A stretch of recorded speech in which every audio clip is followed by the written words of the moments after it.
Hey everyone, Sean here, and we are going to review a film camera.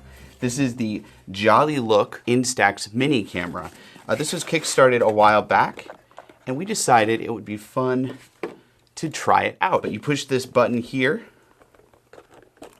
you pop open, and there we go. Here's the lens board. And this camera has a zone focusing board. So we've got infinity, and then we've got 2.5 meters, which is 8 feet.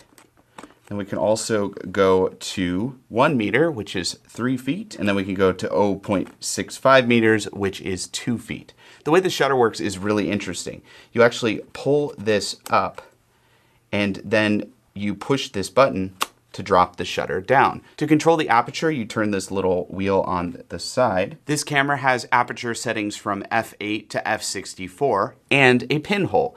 And the way you shoot the pinhole is you're actually going to use this little lever down here, which will go from normal shutter to bulb shutter. And I will point out something that you probably have noticed. The lens is not straight. You pull it out like this and it just folds back in. I actually saw some people online were recommending cutting straws. So I took some coffee straws. So cutting straws for the different lengths.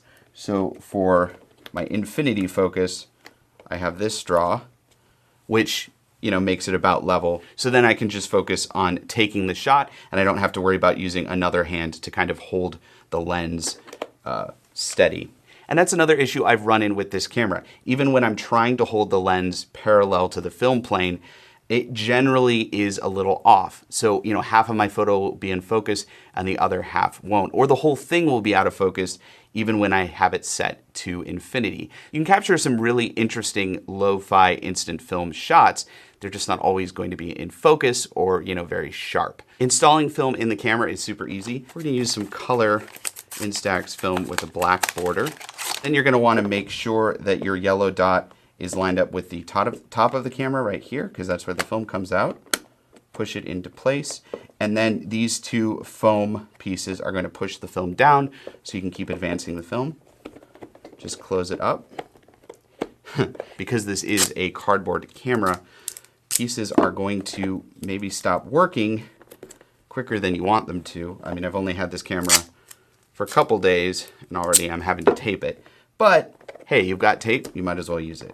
So first we got to get out the dark slide, because Instax film has a dark slide to protect it from light. And we're just going to crank it out like this, turning it clockwise. Here we go. And they tell you to crank till it's almost out. There we go. So we've got 10 shots in this roll of film, and we're going to shoot a couple outside. Here are a couple photos we captured. And like I said before, it is really hard to focus this camera. Okay, next we went into our studio and we set up a little 3-light setup. Using constant source LED lights like our Skyfiller 3-light kit is essential when you're shooting with a camera like this, a cardboard camera. It has no sync, so there's no way to sync it with flashes. So when we shot our portrait, all we had to do was set up the lighting, meter it with a light meter app, and then we were ready to shoot, and we knew that we'd get exactly what we saw in front of us. So constant source lights are really essential when you're shooting this kind of experimental instant film photography.